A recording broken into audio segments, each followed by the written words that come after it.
Menghindari anjing pincang yang mau nyebrang jalan, mobil merah ini berhenti.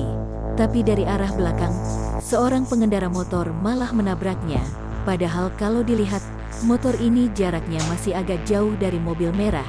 Namun si pengendara tak bisa menghindari, mungkin karena kaget atau terkesima, pengendara motor ini tak bisa mengendalikannya. Nah, bagaimana menurut Anda guys? Siapa dari kejadian ini yang benar? Silahkan tonton videonya.